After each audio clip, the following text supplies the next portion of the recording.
right, hello everyone. Welcome to week 2 of e-learning. I wanted to take a moment to try to go over the choice board for this week. There are some changes from what it was last week. So similar to what we're doing, we're asking students to try to complete at least one activity in each area. So one thing in math, one thing in reading, one thing in writing, science, social studies, essentials. Um, there are lots of extension activities also. Um, if you are in the live document that I gave you or I sent out to families, that's helpful because you can, when you click on the blue things, it'll take you right where um, the document is. If you are using the PDF version, you can still, I would just Google something like name that number or whatever is underlined, and you can probably find something like that too. If you need help accessing that, just send me an email or write me a message through Classroom or something. All right, so a big change for this week is that in all the topics, there are preferred options from the district, which is a teacher assignment. So I've assigned one assignment for math for the week, one assignment for reading for the week, and one assignment for writing for the week. This is the preferred option. I'd like you to try to do it at least one day. For reading, it might take a couple of days. Just because they're kind of related to things that we specifically have been doing to our classroom. So in math this week, I said it in the morning message, but there's an adding and subtracting fractions page that I created for you in Classroom. In reading, you have a Common Lit article on Ida B. Wells, the guided questions and assessment questions, including the short answer with Racer. And in writing, it's just to give some feedback to Ben P., who is starting to write a whole book, and we want to try to help him out based on all the things we know about fiction, reading, and fiction writing. So those are the big changes from that. I didn't give specific assignments for social studies or health or essentials, but I will show you that in just a moment. So math, this first part should be the same. There are other games you can do with cards. Rummy is a great game, Spit or Concentration. You can click on these to go to a live link for that. You could also invent your own game. These are the same as last week. ST Math, our hope is for 45 minutes per day. Here's a new one that's pretty cool, is you can either work on some math facts. Later in the week, I'll give you some special cards that you can recreate that can help with some multiplication, division. You can also write 10 3-digit by 3-digit multiplication problems for yourself and solve. You can check it with the calculator. So this would be like 123 times 987 or something like that. And then check that. You can use any strategy you want to for that. In reading, pretty similar. I didn't put the discussion questions before, but I created those templates that are still in Classroom. They're also on my website under a new e-learning tab. Same for nonfiction. Here's a cool one, which is investigate idioms using this link. So idioms are common sayings that have a history to them, but we just kind of think of them as having a meaning that we all understand, but we don't always all understand it. So idiom is like draw a blank, down to the wire, etc.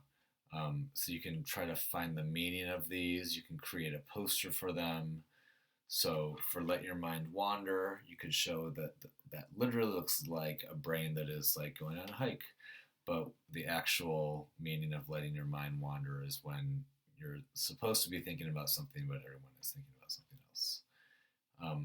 You can also look up other idioms anywhere on the internet. There are a lot of good ones that are not just raining cats and dogs. Please do not do raining cats and dogs. We all know what that means. There's also a cool place called Wordopolis.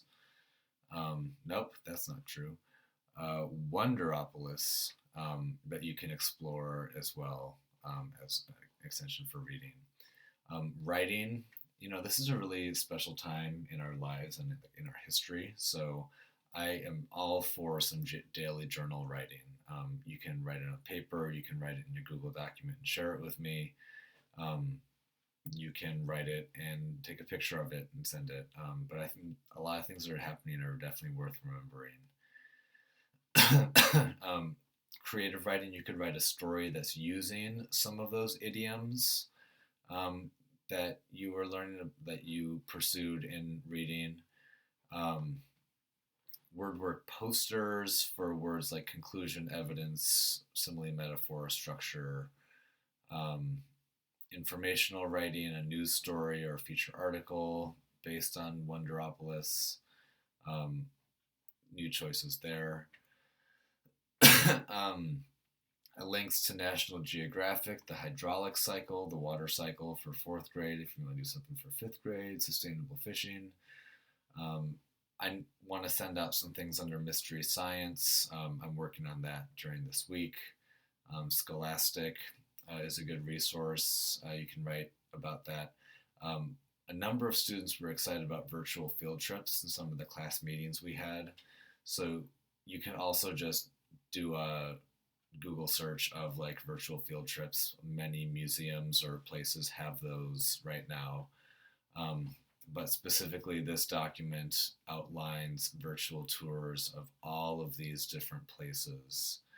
Um, Science museum, art museums, um, natural wonders, animals, extraplanetary geology, um, exogeology. So lots of cool places you can do um, for virtual field trips.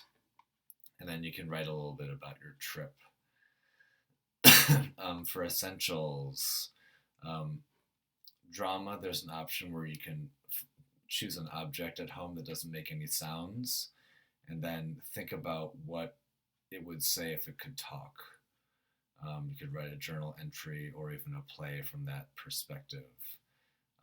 If you're an orchestra, if you're in band, here are some notes in that as well. For library, I would also count this for reading, but read a bibliomania book and you can work on, or set in a book in another country, and you can work on some sort of project with that, a board game, diorama, poem, slideshow, blah, blah, blah. For SEAL, there is some mindfulness that you can work on. I think that's an excellent option. Music, I haven't explored these yet, but you can create your own groove around the house or on Groove Pizza. Some of you might enjoy making your own beatbox. You can do that at Incredibox. Directions are here. PE, all of you have been doing really good things for PE. Some other options are you can practice throwing objects in a controlled way and not at siblings unless they're ready for it. Just make sure you're turning, stepping, and following through. Calm Classroom. This is a folder that has some audio files. If you can use some headphones and plug into, that can be really cool. I used to always love to do this, to do a value study in art where you're drawing a bunch of boxes and trying to work on different shadings to go from different shades of gray from light to dark or dark to light. Directions are there, and there's some videos there. Whew. So all kinds of resources in here. Again, looking for something every day. Hopefully you should have some choices in there, but know that I'm hoping that you can attempt the math assignment, reading assignment, and writing assignment this week. All right, that is all for now, and I'll talk to you later. Bye.